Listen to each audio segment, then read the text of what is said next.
दर्शकों, नमस्कार। एक बार फिर से उपस्थित हूँ आप सबके सामने रविवार के कार्यक्रम में विश्लेषण जन्म कुंडली का। इस कार्यक्रम के अंतर्गत आज जिनकी कुंडली मैंने चुनी है, इनका नाम है रजनी अग्रवाल, आंध्र प्रदेश, हैदराबाद से।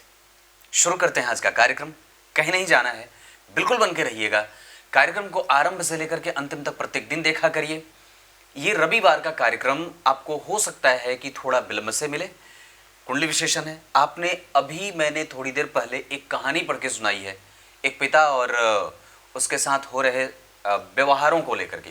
उसे अगर आपने नहीं सुना है, उसे जाकर के अवश्य देखिए और कहानी को समझने का प्रयास करिएगा। हमें कभी कभी रुक करके अपने आप को अध्ययन कर लेने की आवश्यकता है। हम कितनी जल्दी में हैं, जल्दी भागेंगे तो जल्दी मृत्यु भी प्राप्त हो जाए। शुरू करते हैं आज का कार्यक्रम। इन्होंने सिर्फ एक सवाल पूछा है कि बुढ़ापा कैसा बीतेगा। मैंने इस पे बहुत 2 साल पहले करीब 2020 में एक कार्यक्रम बनाया था। उसमें ये बात कही थी कि जन्म कुंडली में अगर केंद्र खाली होते हों, जैसे कि इनकी कुंडली में केंद्र खाली है और चतुर्थ स्थान के अधिपति जन्म कुंडली में एकादशवें स्थान में बैठे हैं और वहां से बैठ करके लग्न को उच्च दृष्टि से देख रहे हैं और 7वीं दृष्टि से अपनी राशि को देख रहे हैं, 10वीं दृष्टि से अष्टम भाव को देख रहे हैं। आयु लंबी है क्योंकि अष्टम भाव से शनि का संबंध बन रहा है। आयु लंबी है क्योंकि शनि की तीसरी दृष्टि लग्न पे, शनि की 7वीं दृष्टि यहाँ सूर्य पे, जो जन्म कुंडली के लाभेश हैं। तो व्यक्ति का लाभ पक्ष भी अच्छा रहे, पर उसको खुद के ऊपर आश्रित होना पड़ता है। कई बार बहुत ज्यादा लोग उसके पास उपस्थित नहीं होते। और 12वें भाव के राहु भी कई बार रोग व्याधि वगैरह देते हैं। तो राहु की 9वीं दृष्टि पड़ गई यहाँ पे और शनि की 10वीं दृष्टि पड़ गई यहाँ पे। और देखिए तो इस भाव के ठीक आगे जिस भाव के अधिपति शुक्र हैं वो विपरीत योग लगा रहे हैं, पर उच्च के हैं और इस कुंडली के भाग्य भाव के अधिपति के साथ है। ध्यान से समझिए, अष्टम भाव के अधिपति 9वें भाव के अधिपति के साथ बैठ गए। शुक्र और बुध साथ में बैठ गए। चंद्रमा जो व्यक्ति के जीवन में उसके कर्म क्षेत्र को लेकर के कई बार मशक्कत भी करवाते देखे जाएंगे और हो सकता है कि व्यक्ति जो चाहे उसमें थोड़ी देर से उसके परिणाम मिले। तुला लग्न की कुंडली में मंगल मारक होते हैं, तो वो सबसे पहले क्या मार रहे हैं? ऐसी स्थिति में व्यक्ति के भाग्य को कमजोर करते हैं। हालांकि केंद्र के अधिपति होकर के त्रिकोण में बैठेंगे गुरु के साथ, तो विचार करना जरा सा कि अष्टम भाव के अधिपति 9वें भाव के अधिपति के साथ बैठ गए तो भाग्य को भंग योग लगा दिया, भाग्य भंग योग लग गया। और अष्टम भाव पे शनि की दृष्टि और अष्टम भाव पे राहु की दृष्टि और जन्म कुंडली में सप्तम भाव के अधिपति 6वें भाव के अधिपति के साथ। ध्यान से समझिए, तो अष्टम भाव और सप्तम भाव और 6वां ये दोनों भाव के अधिपति एक साथ आ रहे हैं। इसका अर्थ होगा कि व्यक्ति का अधिकार कोई छीन नहीं सकता, उसका अधिकार उसके पास हमेशा बन करके रहेगा। लेकिन अवस्था की बात करते हैं कि बुढ़ापा कैसी बीते, तो चूंकि ये शुक्र के कारण व्यक्ति को कई बार विलंब योग लगता है, या जन्म कुंडली में जब शनि एकादशवें भाव में बैठे हों तो ऐसे बहुत लंबी बीमारी का खतरा नहीं है, बहुत ज्यादा दिन तक व्यक्ति बिस्तर पे रह के नहीं भोगता है। लेकिन बुध जन्म कुंडली में 12वें भाव की राशि में बैठे हैं, मीन राशि में बैठे हैं जहां वो नीच के होते हैं। 12वें भाव के अधिपति अगर 8वें में बैठे हैं, 6वें में बैठे हैं या 8वें में बैठ जाएं या 12वें में बैठ जाते हैं तो कई बार वो बहुत स्मूथ मृत्यु देते हैं, पर व्यक्ति तो थोड़े बहुत कष्ट भोगने पड़ते हैं। संपूर्ण काया दुखदायी नहीं होगी। और जन्म कुंडली में जिस नक्षत्र में जो चतुर्थ भाव के अधिपति हैं वो शनि बैठे हैं मृगशिरा में। अब जरा विचार से समझिएगा, मघा में शनि बैठे हैं, मघा में, और वो मघा नक्षत्र के अधिपति केतु जा करके बैठे हैं कहाँ? 6वें भाव में। ये केतु यहां बैठ गए किसके साथ?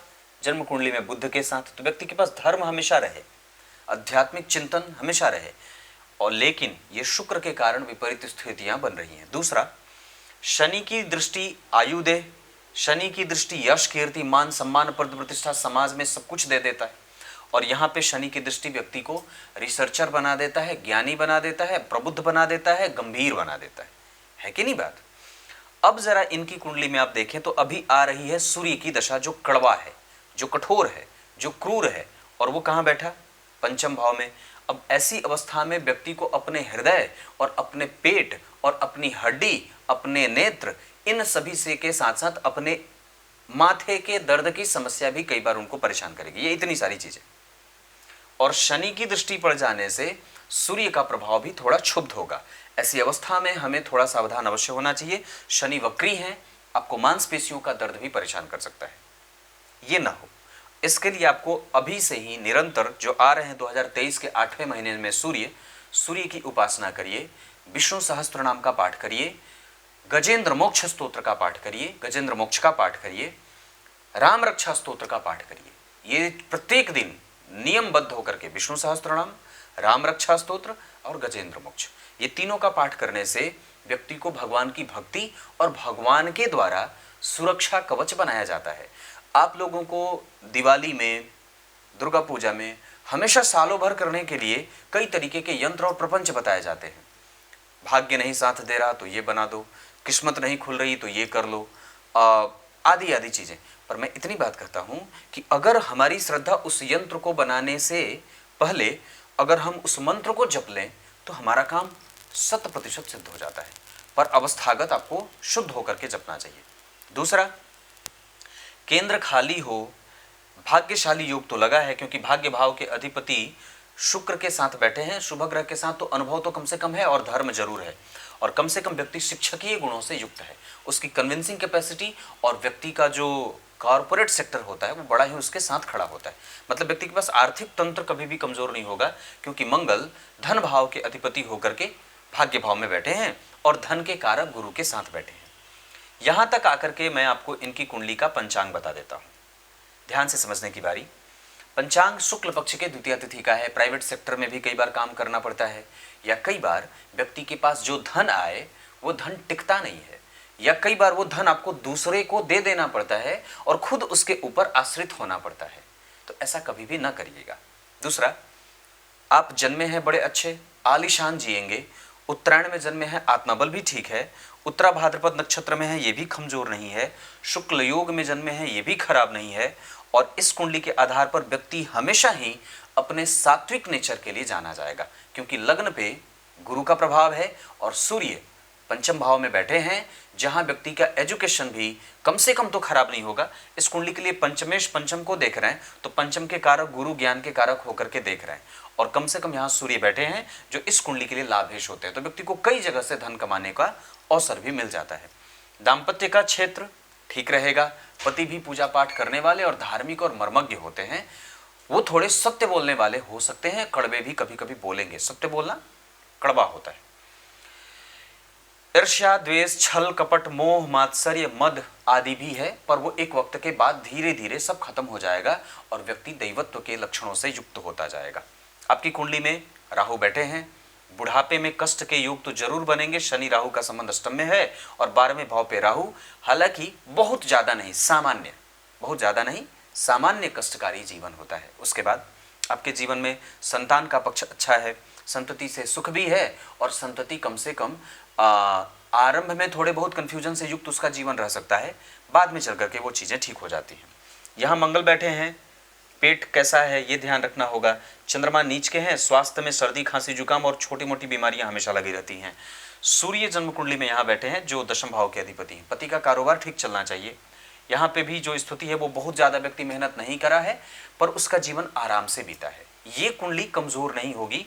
अगर केंद्र में कोई भी ग्रह बैठ जाता तो अच्छी बात होती। आपको भी केंद्र में, अभी किसी ने, स्वाति जोशी जी हैं, लिखती हैं कि पंडित जी आपने अभी तक ऐसे कई कार्यक्रम, पता नहीं उन्होंने बोल रखा था कि मैंने ऐसा कोई भी कार्यक्रम नहीं देखा जिसमें केंद्र आपके खाली। ये केंद्र खाली है। केंद्र खाली हो तो व्यक्ति को कष्ट होता है और शनि और मंगल के कारण कई बार व्यक्ति दमखम के साथ अपने कारोबार में लगा होता है। जो भी उसको जिम्मेदारी, चाहे वो घर की हो चाहे वो बाहर की हो, बहुत ही बखूबी निभाता है। और दशम भाव के अधिपति अगर छठवें में बैठेंगे, गुरु और चंद्रमा का योग, तो विलक्षण प्रतिभा का धनी होता है, ज्ञानी होता है, समझदार के साथ साथ गंभीरता उसकी बरकरार रहती है। उसका खोजबीन बड़ा अच्छा रहे, विपरीत परिस्थितियों का निर्माण होता रहे पर बाद में चलकर के वो सारी चीजें ध्वस्त हो जाती हैं। सूर्य की दशा है, पेट आते ही सूर्य कई बार पेट से संबंधित समस्या उपज कर देते हैं, जैसे अपेंडिक्स हो जाए, स्टोन हो जाए और आदि आदि चीजें। ऐसा हो तो उसको थोड़ा ध्यान रखना चाहिए। निश्चित रूप से ये सूर्य के कारण ऐसा संभव होता है। कई बार वो आरंभ में आते हैं तो करते हैं। तो इतनी सारी चीजें। राहु का प्रभाव मानसिक भ्रम चिंता ना हो, राहु का प्रभाव बुद्धिमानी, खर्चीला और जिम्मेदारी होना, जिम्मेदार व्यक्ति होता है और उसके ऊपर जिम्मेदारी होती भी है। शनि राहु केतु का प्रभाव है अष्टम भाव पे, इस वजह से स्वास्थ्य में लंबी बीमारी तो नहीं है पर उससे निकट से ही आप गुजरोगे जो आपके साथ। वैसे अवस्थागत तो चीजें होती हैं कि कई बार आप उसमें जूझ जाते हैं, तो ये स्थिति बनती है। वैसे आपकी कुंडली के हिसाब से मैं अगर देखूं तो कोई विशेष डरने वाली बात नहीं है। आप भगवान गणेश जी को दुर्वा अर्पित किया करिए, गणेश जी को 21 दुर्वा प्रत्येक दिन अवश्य अर्पित किया करिए, ये इतनी सी बात है। पति शिक्षकीय हैं, आपके पास आपका यश जो आपको मिलना चाहिए, जो क्रेडिट वो मिल जाएगा और चमक आपकी कभी भी फीकी नहीं होगी और आप नैतिकीय तत्वों से युक्त हैं। कोई भी व्यक्ति आप पे अगर दोष लगाता है, कोई भी व्यक्ति आप पे अगर संशय करता है, कोई भी व्यक्ति अगर आप पे लांछन लगाता है तो वो गलत है या गड़बड़ है। कुछ इसी तरीके से आज के कार्यक्रम का समापन करते हैं, तब तक के लिए इजाजत दीजिए। कल एक बार फिर से उपस्थित होंगे आप सबके सामने। दशमांश कुंडली में लग्न के अधिपति बैठे हैं और राहु से देखे जा रहे हैं। यहां भी राहु कन्या के, यहां भी राहु कन्या के, यहां के लग्नेश छठवें में पर नीच के उच्च के, और यहां पे वही लग्नेश नीच के हो जा रहे हैं। इसका अर्थ होगा कि लग्नेश का नीच भंग हो जा रहा है, लेकिन शुक्र और बुध के साथ में वो चीज बैलेंस करेगी और बहुत ज्यादा आपको हतप्रभ नहीं करेगी। पर आपका कोई भी काम एक बार में नहीं बनेगा, एक बार से 3 बार में बनेगा। एक बार ना बने, 2 बार ना बने, तीसरी बार में सफल हो। पर वस्तुतः होता वही है व्यक्ति के साथ जो वो करना चाहता है, और एक्चुअल में आपके साथ वही होगा जो आपका अंतर्मन चाहता है। जो बात आप किसी को बोल देंगे वो घटित हो जाए, जो बात आपके दिमाग में चलती रहेगी वही घटित होती है। कई बार आप जो भविष्य में घटित होने वाली घटनाएं हैं उसको पहले से जान जाते हैं। क्लियर है? दरअसल ये कुंडली तुला लग्न की और शनि ने लग्न को देखा है। कुंडली का सर्वाधिक योग कारक शनि होते हैं इस कुंडली में, और वो शनि शत्रु के घर में बैठ करके परिवर्तन योग कर रहे हैं। सूर्य और शनि का महान परिवर्तन योग बनेगा। और चतुर्थ भाव के अधिपति केतु के नक्षत्र में बैठे, वो केतु छठवें में बैठे हैं। इस वजह से थोड़े बहुत कष्ट से आप जी सकते हैं, अन्यथा तो ऐसी कोई बात ही नहीं, ऐसी कोई बात नहीं है। निश्चित रूप से ये कुंडली कन्विंसिंग कैपेसिटी के मामले में, ज्ञान को सही तरीके से बता पाने में, रिपोर्ट करने में, टास्क पूरा करने में, ज्ञान को सही तरीके से जैसे होता है ना कि एकदम एक नया रास्ता दे देना, इस मामले में वे सही होता है, स्किल अच्छी होती है, प्रेजेंटेशन अच्छा होता है, छोटे बड़े भाई बहनों का सहयोग बड़ा अच्छा मिलता है, माता पिता का आशीर्वाद मिलता है, और व्यक्ति जब पीछे पलट करके देखता है तो वो सोचता है मैं जहां खड़ी हूं मैं यही वास्तव में चाहती थी। संतान का सुख 100% है, संतति बुद्धिमान होगी, और निश्चित रूप से आप मोरालिटी आपकी बहुत अच्छी है, उसमें कोई भी संशय मैं नहीं कर सकता। होता है कई बार आपको लोग गलत समझते होंगे, वो इसलिए क्योंकि सूर्य के ऊपर शनि की दृष्टि है और सूर्य कुंभ राशि में बैठ करके निश्चित रूप से थोड़े बहुत कई बार एक संततिवान बना देते हैं। एक तरीके की संतति, एक ही संतति होती है, ऐसा होता है। ये एक से भले तो कम संतति, ये नहीं कि 3 4 5 6, ऐसा नहीं होता। तो यहाँ पे 1 से अधिक 2, इससे ज्यादा संतति नहीं होती है। और संतति में व्यक्ति यहाँ पे पुत्र की राशि, पुत्र की स्थिति बनी है, सूर्य बैठे हैं, गुरु के देख रहे हैं, तो पुत्र का प्रभाव ज्यादा होता है। और व्यक्ति कई बार जब कोई भी काम करने चलता है तो उसमें उसकी चिंता सबसे ज्यादा जो है वो पुत्र की होती है। पर काम उसका बनता है कब? जब माता बीच में आती हैं तब। या काम तभी सफल होता है जब तक उस पुत्र को माता का आशीर्वाद न मिले, या पुत्र प्रैक्टिकल होकर के विचार न करे, मंथन करके, पौराणिक होकर के, धर्मशास्त्रों का अध्ययन अगर ना करता हो तो कम से कम उसमें श्रद्धा और विश्वास रख के अपने माता के आशीर्वाद से वो काम शुरू करे, तब जाकर के। क्योंकि पंचम भाव जो है वो जन्म कुंडली में पंचम को देख रहा है। इसका अर्थ है कि व्यक्ति के पास पुत्र संतति की प्राप्ति है और वो निश्चित रूप से उसका सुख भी भोगेगा, क्योंकि गुरु की भी दृष्टि है। क्लियर है? मंगल की दृष्टि 12 में और राहु से मंगल केंद्र में, ये थोड़ा कमजोर होता है। क्रोध और उन्माद की स्थिति कई बार दाम्पत्य में भी पैदा करते हैं। मंगल का प्रभाव यहाँ के लिए बहुत अच्छा, कम्युनिकेशन, लोगों से जुड़ना, कन्विंसिंग कैपेसिटी, लोगों के साथ संबंध बनाना और एक साथ चल करके समाज को आगे लेके जाना, ये जिम्मेदारी भी व्यक्ति तय करता है। और निश्चित रूप से वो समाज का प्रखर वक्ता होता है। उसकी भाषा शैली बड़ी अच्छी होती है, शुद्ध होती है, उसका अंतःकरण पवित्र है। और अभी सूर्य की दशा में अगर हो सके तो रक्त चंदन की माला भी आप गले में डाल सकते हैं और निश्चित रूप से एक बात कह दूं तो दाम्पत्य को लेकर के कभी कभी कठोरता देखने को मिलेगी, पर वो एक सामान्य सी बात है, मंगल राहु का प्रभाव है, रहता है। आप समझ गए होंगे कि सप्तम भाव को, अगर सप्तम भाव के अधिपति गुरु के साथ बैठे हैं जो कि छठवें के अधिपति हैं, आर्थिक रूप से ये कुंडली कभी कमजोर नहीं होगी, पर हाँ निसंदेह कभी कभी थोड़े बहुत दुश्मनी के भाव और कई बार अलग बिलग या फिर मानसिक और वैचारिक मतभेद की स्थिति भी पैदा होगी। हालांकि आप दाम्पत्य का संपूर्ण सुख भोगेंगे, वो रहेगा व्यक्ति। बुध और शुक्र बैठे हैं, दो शुभग्रह और तीसरा शुभग्रह यहाँ, हालांकि ये दोनों पापक बनेंगे। चंद्रमा पापक हैं, केतु पापक हैं, लेकिन यहाँ पे जिस राशि में बैठे हैं उस राशि का अधिपति उससे केंद्र में बहुत अच्छा होता है। सप्तम भाव के अधिपति केंद्र में, तो व्यक्ति के डेली बेसिस का इनकम, उसका डेली रूटीन फॉलो करने वाला होता है। दशम भाव के अधिपति छठवें में, ये उसके साथ प्रतियोगिता लगी रहती है। एकादशवें भाव के अधिपति एकादशवें को, तो ज्ञान पक्ष और व्यक्ति जो अपने बल पे प्राप्त करना चाहता है वो उसको मिल ही जाता है। 12वें भाव के अधिपति 12वें को, तो ऋण से व्यक्ति परेशान आरंभ में रहे, पर एक वक्त के बाद वो ऋण भी चुकता हो जाए, क्योंकि कम से कम वहां पे संतुलन है। इसका अर्थ है कि धन भाव के अधिपति अगर गुरु के साथ नहीं बैठे होते तो धनी योग नहीं लगता, और लाभ भाव के अधिपति का परिवर्तन अगर पंचम भाव के अधिपति शनि से नहीं होता तो ये लाभ की स्थिति को प्रकट नहीं करता। लग्न के अधिपति अगर छठवें में नहीं बैठे होते तो व्यक्ति के जीवन में जितनी भी समस्याएं आई हैं वो नहीं आती। पराक्रम भाव के अधिपति अगर पराक्रम को नहीं देखते तो निस्संदेह उसका कम्युनिकेशन और भी ज्यादा खराब होता और उसकी अर्जी कहीं भी नहीं सुनी जाती, पर ये सुनी जा रही है क्योंकि गुरु उसको देख रहे हैं, लग्न को देख रहे हैं, तृतीय को देख रहे हैं, पंचम को देख रहे हैं। चतुर्थ भाव के अधिपति अगर एकादशवें में नहीं बैठे होते तो व्यक्ति को सांसारिक सुख नहीं प्राप्त होता, पर वो होगा। एकादशवें भाव यानी कि एकादशवें भाव की राशि यहाँ बनी है, लाभ अवश्य प्राप्त होगा और अपने ही बल पे, वो अपने ही कृत्य के द्वारा, उसको क्रेडिट भले ही कोई ना दे पर अवश्य उस क्रेडिट का हकदार यही है। कुछ इसी तरीके से आज के कार्यक्रम का समापन करते हैं। तब तक के लिए इजाजत दीजिए, कल एक बार फिर से उपस्थित होंगे आप सबके सामने। तब तक के लिए बहुत बहुत नमस्कार।